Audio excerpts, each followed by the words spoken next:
بسم الله الرحمن الرحیم. دا یو واقع ده، څوک چې د ښځو خبرې مني.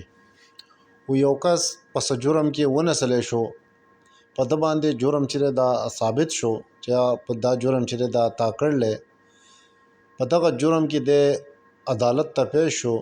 قاضي قضات ته چې کله پیش شو، هغه دله 3 اپشنې ورکړې چېرې تا دا پلانې جرم چې دا تا کړلی او په تا باندې دا ثابت دی. خو زه تاله 3 اپشنې در کوم. په دې 3 اپشنو کې ته په یو باندې عمل وکړه چې ستا سزا چې دا ختمه شي. 3 اپشنې دا دي. نمبر 1 چې ته 100 دانې پیاز چې دا وخورې، یا 100 کوړو ته چې دا تیار شه چې 100 کوړې چې دا تا ووهي، یا 100 دیناره چې دا ورکا. د مجرم ویلي چې صحیح ده، زه د خپل ښځې سره مشوره کوم او زه تاته وایم.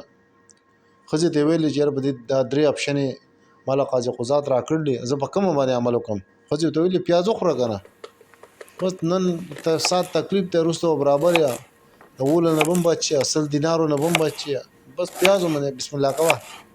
بیا قاضي قضات پسې تللی چې یاره پیاز خورمه. هغه اډر ورکړلی چې 100 دانې پیاز راوړی. پیاز یې راوړلي، سپین کړي دي، ده ته ایښي دي چې خوره. ده شروع کړله، چېرې د 50 دانو ته رسېدلی، سترګو کې اوښکې راغلي او په بد حالت دی. بس قاضي قضات صاحب نور خوړی نه شم، که خورمه جمرمه. هغه یې پرېږده، 2 اپشنې ستا څه لا شتې، ته 100 کوړو ته تیار شه یا 100 دیناره ورکه. زه بس مشوره کومه. بیا تللی ښځې پسې چېرې پیاز نه شمه خوړی، او غره خو په نیمه کې پاتې شو، هغه که خورمه جمرمه.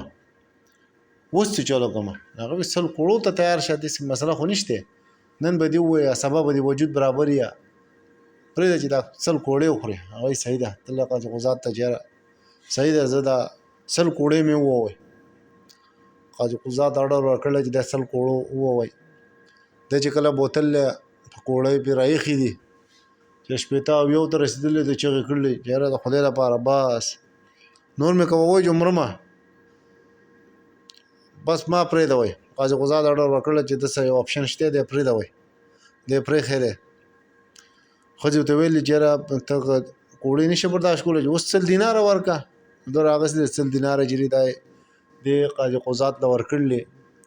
دی چې کله د عدالت نه راوت، په دغه ټایم کې قاضي قضات ته ووایي چې زما دا وصیت دی، که زه کله مړ شم زما په قبر به دا ولیکئ، څوک چې د ښځو خبره مني هغه ته به 3 عذابه چې دا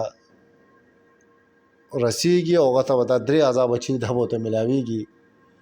نو امید لرم دا ویډیو به ستاسو خوښه شوي. چې خوښه شوي لایک یې کړئ، بل آیکن ضرور ووهئ، او دا ویډیو مخې ته ډېره شیر کړئ.